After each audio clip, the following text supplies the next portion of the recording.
My name's Tim Judah. I've just been to Scotland. That's pretty unusual, both for the Pulitzer Center and for myself. It's unusual for the Pulitzer Center because, of course, Scotland is not a case of crisis reporting. It was unusual for me because normally I just cover foreign affairs. For the moment, Scotland is still very much part of my country, which is the United Kingdom. Most of my time I cover the Western Balkans for The Economist. But over the years I've covered many wars and been on reporting trips to many unusual places, including North Korea. So as you can imagine, Scotland for me was very much a change of pace. Scotland is moving up the international news agenda. The Scottish Government, led by the Scottish Nationalist Party, has announced plans for a referendum on independence, sometime, they hope, around autumn of 2014. I started my trip here in London. I had to see various people here in London, and then I went to Edinburgh. The concentration of my trip was on foreign affairs and defence, and several key questions arise when it comes to the issues of foreign affairs and defence. Would Scotland still remain part of the European Union, for example? Proponents of independence say Scotland is part of the European Union, and if it left the United Kingdom, that wouldn't mean that it had left the European Union. Opponents of independence say that Scotland is not a member of the European Union, the United Kingdom is, so if Scotland left the United Kingdom, it would have left the European Union too, and would have to apply to rejoin. The policy of the Scottish Nationalist Party is that Scotland should leave NATO.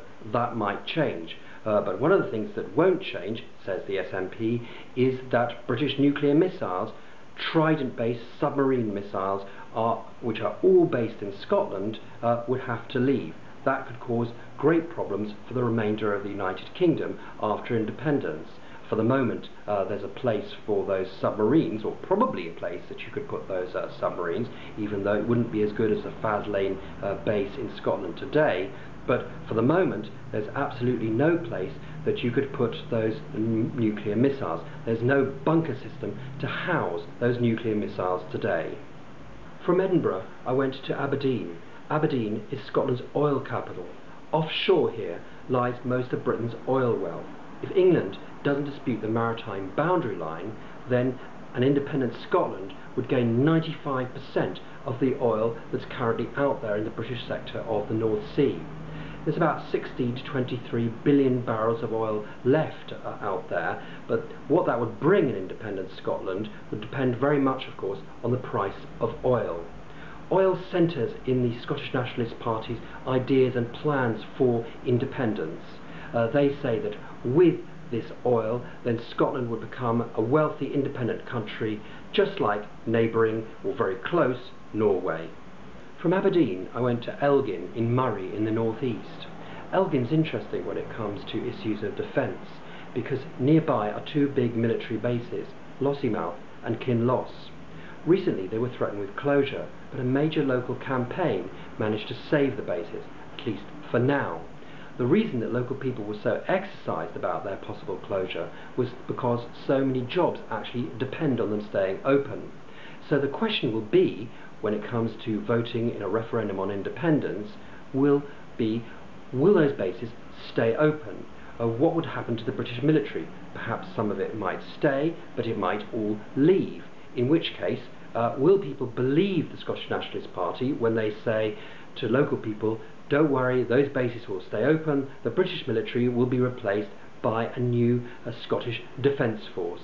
Those are the type of arguments that the Scottish Nationalist Party will have to win to persuade Scots that it's worth their while voting for independence.